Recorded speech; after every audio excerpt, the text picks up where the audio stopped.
Hello दोस्तों, आप सभी का एग्जाम्बो अकेडमी में स्वागत है। इस क्लास में हम एसएससी जीडी 2021 के लिए जीके का प्रैक्टिस सेट सॉल्व करने वाले हैं और यह प्रैक्टिस सेट 5 रहेगा। इस प्रैक्टिस सेट में हम जो भी प्रश्न देखेंगे वह एसएससी जीडी के लिए बहुत ही महत्वपूर्ण है। तो हम स्टार्ट करते हैं पहले प्रश्न से। वेद शब्द का अर्थ है। हमें यहाँ पर वेद शब्द का अर्थ बताना है क्या होता है। तो वेद शब्द का अर्थ क्या होता है? तो ज्ञान। वेद शब्द का अर्थ क्या होता है? तो ज्ञान होता है। तो ऑप्शन नंबर जो बी है इस प्रश्न का करेक्ट आंसर है। अब देखते हैं अगले प्रश्न पे। प्रश्न दो क्या करेगी? बौने पौधों को किसके अनुप्रयोग से लंबा किया जा सकता है। हमें बताना है कि बौने पौधों को किसके अनुप्रयोग से लंबा किया जा सकता है। तो इस प्रश्न का राइट आंसर होगा जिब्रेलिन्स। बौने पौधे को जिब्रेलिन्स के द्वारा लंबा किया जा सकता है। तो हमारा ऑप्शन नंबर जो बी है इस प्रश्न का करेक्ट आंसर है। अब देखते अगले प्रश्न पे। प्रश्न तीन क्या करेगी? भारतीय संविधान की समवर्ती सूची की धारणा किस देश के संविधान से ली गई है। हमें बताना है कि भारतीय संविधान की समवर्ती सूची की धारणा किस देश के संविधान से ली गई है। तो इस प्रश्न का राइट आंसर होगा ऑस्ट्रेलिया से। तो हमारा ऑप्शन नंबर जो डी है इस प्रश्न का करेक्ट आंसर है। अब देखते अगले प्रश्न पे। प्रश्न चार क्या करेगी? कनाडा देश की राजधानी क्या है। हमें यहाँ पर कनाडा देश की राजधानी बताना है क्या है। तो जो कनाडा देश है, तो कनाडा देश की राजधानी क्या है? तो कनाडा की राजधानी है ओटावा। कनाडा देश की राजधानी क्या है? तो ओटावा है। और यहाँ की मुद्रा की अगर बात करते हैं तो यहाँ की मुद्रा है कनाडियन डॉलर। मुद्रा क्या है? तो कनाडियन डॉलर। उसके बाद हम बात करते हैं हवाना। हवाना किस देश की राजधानी है? तो हवाना क्यूबा देश की राजधानी है। हवाना जो है वह क्यूबा देश की राजधानी है हवाना। और मुद्रा की अगर बात करते हैं तो इसकी मुद्रा है क्यूबन पेसो। क्यूबा देश की राजधानी हवाना और मुद्रा है क्यूबन पेसो। उसके बाद हम बात करते हैं मैक्सिको सिटी। यह किस देश की राजधानी है? तो यह है मैक्सिको देश की राजधानी है। मैक्सिको सिटी मैक्सिको देश की राजधानी है। अब बात करते हैं मैक्सिको देश की मुद्रा की अगर, तो इस देश की मुद्रा है पीसो। मुद्रा क्या है? तो पीसो।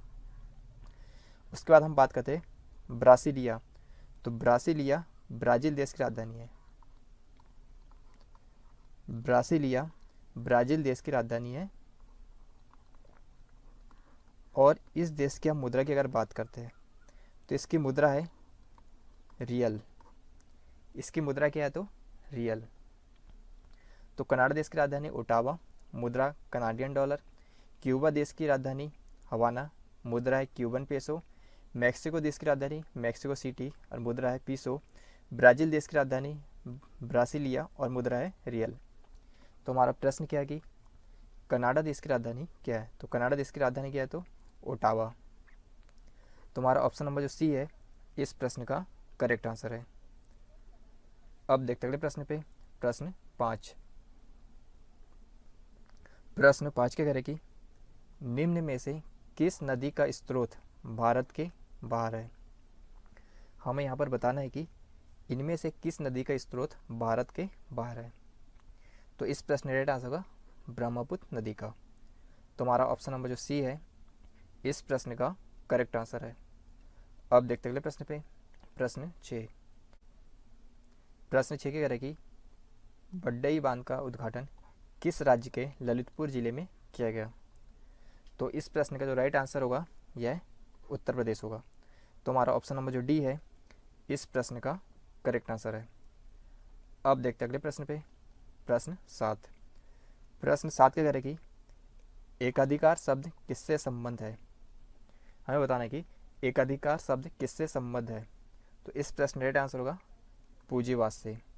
तो हमारा ऑप्शन नंबर जो बी है इस प्रश्न का राइट आंसर है। अब देखते अगले प्रश्न पे। प्रश्न आठ क्या करेगी? कंप्यूटर शब्दावली में बग से क्या अभिप्राय है। कंप्यूटर शब्दावली में बग से क्या अभिप्राय है? तो बग क्या होता है? तो बग एक प्रकार से प्रोग्राम में एक गलती होती है। बग क्या है? तो प्रोग्राम में एक गलती। तो हमारा ऑप्शन नंबर जो सी है इस प्रश्न का करेक्ट आंसर है। अब देखते अगले प्रश्न पे। प्रश्न 9। प्रश्न 9 क्या कह रहा है कि निम्नलिखित में से कौन सा एक बुरा ऊष्मा परिचालक है? इनमें से कौन सा एक बुरा ऊष्मा परिचालक है? तो इस प्रश्न का आंसर होगा शीशा। तुम्हारा ऑप्शन नंबर जो ए है इस प्रश्न का करेक्ट आंसर है। अब देखते अगले प्रश्न पे। प्रश्न 10।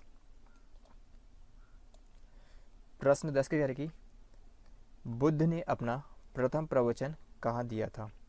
हमें बताना है कि बुद्ध ने अपना प्रथम प्रवचन कहाँ दिया था। तो बुद्ध ने अपना प्रथम प्रवचन सारनाथ में दिया था। कहाँ पर दिया था? तो सारनाथ में दिया था। तो हमारा ऑप्शन नंबर जो डी है इस प्रश्न का करेक्ट आंसर है। अब देखते अगले प्रश्न पे। प्रश्न 11। प्रश्न 11 क्या कह रहा है कि भारत के संविधान की 8वीं अनुसूची में कितनी भाषाएं हैं? हमें बताना कि भारत के संविधान की 8वीं अनुसूची में कितनी भाषाएं? तो भारत के संविधान में 8वीं अनुसूची में 22 भाषाएं। भारत के संविधान की 8वीं अनुसूची में कितनी भाषाएं? तो 22 भाषाएं हैं। तो हमारा ऑप्शन नंबर जो डी है इस प्रश्न का करेक्ट आंसर है। यदि हम कुल अनुसूची की बात करते हैं, कुल अनुसूची की अगर बात करते हैं तो कितनी अनुसूची है? तो कुल 12 अनुसूची है। अब देखते हैं प्रश्न पे। प्रश्न 12। प्रश्न 12 के कह रहे हैं कि संयुक्त राष्ट्र संघ का मुख्यालय कहाँ है? हमें बताना है कि संयुक्त राष्ट्र संघ का मुख्यालय कहाँ है? तो संयुक्त राष्ट्र संघ का मुख्यालय न्यूयॉर्क में है। कहाँ पर है? तो न्यूयॉर्क में है। और इसकी स्थापना की अगर बात करते हैं, इसकी स्थापना कब हुई थी? तो इसकी स्थापना 1945 में हुई थी। स्थापना कब हुई थी? 1945 में। तो हमारा ऑप्शन नंबर जो बी है इस प्रश्न का करेक्ट आंसर है। अब देखते हैं प्रश्न पे। प्रश्न 13। प्रश्न 13 क्या कह रहे कि भारत की सिलिकॉन वैली कहाँ स्थित है? हमें बताना है कि भारत की जो सिलिकॉन वैली है यह कहाँ पर स्थित है। तो भारत की सिलिकॉन वैली बंगलुरु में स्थित है। कहाँ पर है? तो बंगलुरु में। तो हमारा ऑप्शन नंबर जो सी है इस प्रश्न का करेक्ट आंसर है। अब देखते हैं प्रश्न पे। प्रश्न 14। प्रश्न 14 क्या कह रहे कि ऑस्ट्रेलियन ओपन 2021 का आयोजन कहाँ हुआ? ऑस्ट्रेलियन ओपन 2021 का आयोजन कहाँ पर हुआ? तो ऑस्ट्रेलियन ओपन 2021 का आयोजन मेलबर्न में हुआ। कहाँ पर हुआ? तो मेलबर्न में। तो हमारा ऑप्शन नंबर जो डी है इस प्रश्न का करेक्ट आंसर है। अब देखते हैं प्रश्न पे। प्रश्न 15। प्रश्न 15 क्या कह रहे कि निम्नलिखित में से कौन सा भारत में राजकोषीय नीति तैयार करता है? हमें बताना कि इनमें से कौन भारत में राजकोषीय नीति तैयार करता है। तो कौन करता है? तो वित्त मंत्रालय। वित्त मंत्रालय जो है यह भारत में राजकोषीय नीति तैयार करता है। तो ऑप्शन नंबर जो बी है इस प्रश्न का करेक्ट आंसर है। अब देखते हैं प्रश्न पे। प्रश्न 16।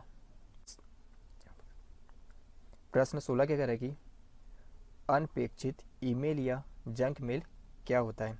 हमें बताना है कि अनपेक्षित ईमेल या जंक मेल क्या होता है। क्या होता है? तो स्पैम होता है। क्या होता है? स्पैम। तो हमारा ऑप्शन नंबर जो डी है इस प्रश्न का करेक्ट आंसर है।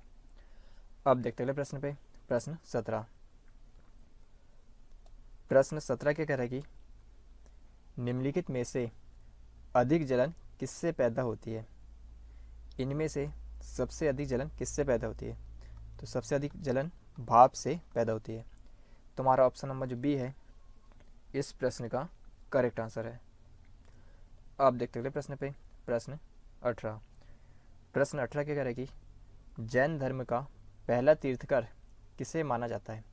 हमें बताना है कि जैन धर्म का पहला तीर्थकर किसे माना जाता है।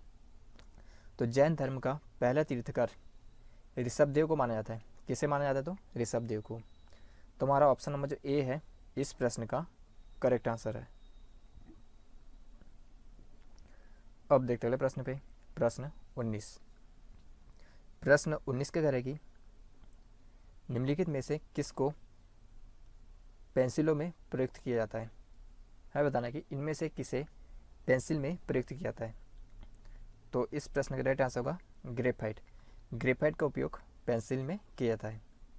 तुम्हारा ऑप्शन नंबर जो ए है इस प्रश्न का करेक्ट आंसर है। अब देखते अगले प्रश्न पे, प्रश्न 20। प्रश्न 20 क्या करेगी, भारतीय में शामिल किए गए पनडुब्बी INS को क्या कहा जाता है?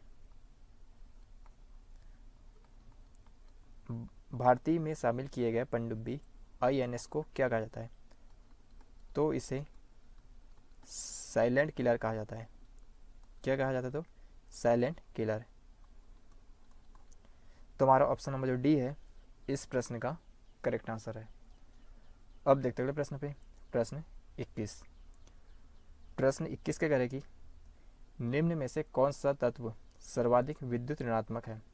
हमें बताना कि इनमें से कौन सा तत्व सबसे अधिक विद्युत ऋणात्मक है। तो इस प्रश्न का राइट आंसर होगा फ्लोरीन। जो फ्लोरीन तत्व है यह सबसे अधिक विद्युत ऋणात्मक है। तो हमारा ऑप्शन नंबर जो बी है इस प्रश्न का करेक्ट आंसर है। अब देखते अगले प्रश्न पे, प्रश्न 22। प्रश्न 22 क्या कह रहा है कि इंडिका किसने लिखी है? हमें बताना कि इंडिका किसने लिखी है। तो इंडिका मेगास्थित ने लिखी है। किसने लिखी? तो मेगास्थित ने। तो हमारा ऑप्शन नंबर जो डी है इस प्रश्न का करेक्ट आंसर है। अब देखते अगले प्रश्न पे, प्रश्न 23। प्रश्न 23 क्या करेगी, आवर्त सारणी के रूप में तत्वों का वर्गीकरण निम्नलिखित में से सर्वप्रथम किसने किया था? हमें बताना कि आवर्त सारणी के रूप में तत्वों का वर्गीकरण निम्नलिखित में से सर्वप्रथम किसने किया था? तो किसने किया था? तो मेंडलीव ने। किसने किया था? तो मेंडलीव। तुम्हारा ऑप्शन नंबर जो सी है इस प्रश्न का करेक्ट आंसर है। अब देखते अगले प्रश्न पे, प्रश्न 24। प्रश्न 24 क्या करेगी, राष्ट्रीय चिकित्सक दिवस कब मनाया जाता है? हमें बताने की राष्ट्रीय चिकित्सक दिवस कब मनाया जाता है। तो राष्ट्रीय चिकित्सक दिवस 1 जुलाई को मनाया जाता है। राष्ट्रीय चिकित्सक दिवस 1 जुलाई को मनाया जाता है। और 1 जुलाई को भारतीय स्टेट बैंक की स्थापना दिवस भी मनाया जाता है। 1 जुलाई को भारतीय स्टेट बैंक की स्थापना दिवस भी मनाया जाता है। अब बात करते हैं 29 अगस्त। तो 29 अगस्त को राष्ट्रीय खेल दिवस मनाया जाता है। 29 अगस्त को राष्ट्रीय खेल दिवस मनाया जाता है। उसके बाद हम बात करते हैं 11 अक्टूबर। 11 अक्टूबर को अंतर्राष्ट्रीय बालिका दिवस। 11 अक्टूबर को अंतर्राष्ट्रीय बालिका दिवस मनाया जाता है। अब बात करते हैं 23 दिसंबर की। तो 23 दिसंबर को राष्ट्रीय किसान दिवस। कौन सा दिवस? तो राष्ट्रीय किसान दिवस 23 दिसंबर को मनाया जाता है। तो 1 जुलाई को राष्ट्रीय चिकित्सक दिवस, भारतीय स्टेट बैंक की स्थापना दिवस मनाया जाता है। 29 अगस्त को राष्ट्रीय खेल दिवस, 11 अक्टूबर को अंतर्राष्ट्रीय बालिका दिवस और 23 दिसंबर को राष्ट्रीय किसान दिवस मनाया जाता है। तो हमारा प्रश्न क्या है, राष्ट्रीय चिकित्सक दिवस कब मनाया जाता है? तो राष्ट्रीय चिकित्सक दिवस 1 जुलाई को मनाया जाता है। तुम्हारा ऑप्शन नंबर जो ए है इस प्रश्न का करेक्ट आंसर है। अब देखते अगले प्रश्न पे, प्रश्न 25। प्रश्न 25 क्या करेगी, रेलवे पटरियों को जोड़ने के लिए प्रयुक्त होने वाली अभिक्रिया में कौन सा अवकारक शामिल होता है? तो इस प्रश्न का राइट आंसर होगा एल्यूमिनियम। तुम्हारा ऑप्शन नंबर जो बी है इस प्रश्न का करेक्ट आंसर है। तो यह था हमारा SSC GD का जीके का प्रैक्टिस सेट 5। इसमें हमने इम्पोर्टेंट 25 प्रश्न देखे जो कि SSC GD एग्जाम के लिए बहुत ही इम्पोर्टेंट है। यदि यह वीडियो आपको पसंद आए तो इस चैनल को सब्सक्राइब करें।